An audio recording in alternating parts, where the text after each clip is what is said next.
খুশকির সমস্যা কম বেশি কিন্তু সারা বছরই দেখা যায়। আর এটা কিন্তু ছেলে মেয়ে উভয়ের মধ্যেই দেখা যায়, যার ফলে আমাদের চুল প্রচণ্ড পরিমাণে ড্রাই হয়ে যায়। চুল পড়তে থাকে, নতুন চুল কিছুতেই গজায় না। পার্লারে গিয়ে অনেক অনেক টাকা খরচ করে স্পা করার ফলেও কিন্তু এই খুশকির সমস্যা পুরোপুরি দূর হয় না।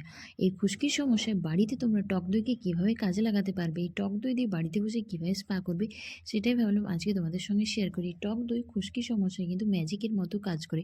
এই টক দইয়ের সঙ্গে তোমরা কোন কোন উপাদানগুলো মেশাবে সব কিছুই আজকে এই ভিডিওর মাধ্যমে শেয়ার করব। তো চলো বন্ধুরা, আর বেশি না দেরি করে ঝটপট করে রেমেডিটা দেখে নাও। তার আগে বলবো, এখনও পর্যন্ত যারা চ্যানেলটিকে সাবস্ক্রাইব করনি তারা চ্যানেলটিকে অবশ্যই সাবস্ক্রাইব করে রেখো এরকম নতুন নতুন হেয়ার কেয়ার এবং স্কিন কেয়ারের রেমেডি পাওয়ার জন্য। এবং তোমরা এই স্পাটাকে অবশ্যই বাড়িতে একবার ট্রাই করে দেখো, ফলাফল কিন্তু তোমরা নিশ্চয়ই পাবে। স্পা ক্রিম বানানোর জন্য সবার প্রথমে প্রয়োজন কিন্তু টক দই। আমি এখানে 2 চামচ মতো টক দই নিয়েছি।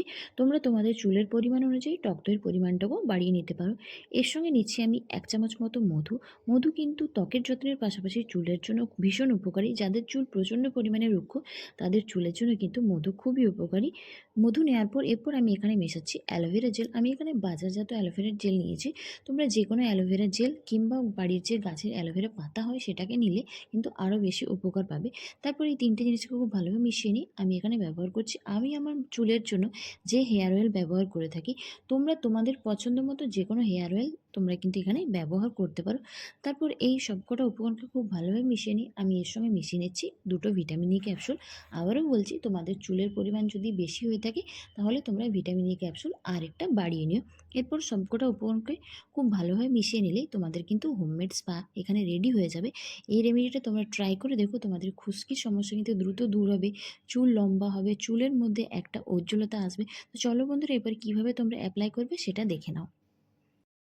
এরপর স্পা ক্রিমটাকে যখন মাথায় লাগাবে তার আগে কিন্তু চুলটাকে হালকা জল দিয়ে খুব ভালোভাবে ভিজিয়ে নাও।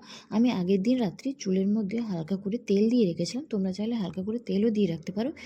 এরপর আমি এই স্পা ক্রিমটাকে পুরো স্ক্যাল্পের মধ্যে ভালোভাবে লাগিয়ে নিচ্ছি, কারণ আমাদের স্ক্যাল্পটা প্রচণ্ড পরিমাণে ড্রাই হয়ে যায়। এর কারণেই কিন্তু আমাদের খুশকির সমস্যা দেখা দেয়। কারণ আমরা তো চুলের মধ্যে আজকাল তেল ব্যবহারই করি না, কিন্তু চুলের মধ্যে তেল দিয়ে কিন্তু খুবই উপকারী। এরপর আমি আমার লেন্থের মধ্যে ব্যবহার করছি। পুরো একদম ডগা পর্যন্ত খুব ভালোভাবে এইটাকে লাগাতে হবে, কারণ আমাদের ডগাটা অনেক সময় ফেটে যায়, ডগার মধ্যে কোনো উজ্জ্বলতা থাকে না, খুব প্রচণ্ড পরিমাণ ড্রাই হয়ে যায়। এটাকে তোমরা সপ্তাহে 2 দিন ব্যবহার করো। তারপর এটা পুরো মাথার মধ্যে লাগিয়ে হালকা হাতে একটু মাসাজ করে নিও, কারণ মাসাজ করলে চুলের মধ্যে ব্লাড সার্কুলেশন ভালো হয়। এরপর এটাকে মাথার মধ্যে 1 ঘন্টা রেখে দিও, তারপর তোমরা নর্মাল শ্যাম্পু করে নিও, তাহলেই দেখবে চুলের মধ্যে কিন্তু একটা উজ্জ্বলতা আসবে। তো রেমেডিটা তোমরা অবশ্যই ট্রাই করে দেখো এবং রেজাল্ট কেমন পেলে সেটা নিচে অবশ্যই জানাবে। তো চলো বন্ধুরা, আজকের মতো টাটা। সকলে খুব ভালো থেকো, সুস্থ থেকো।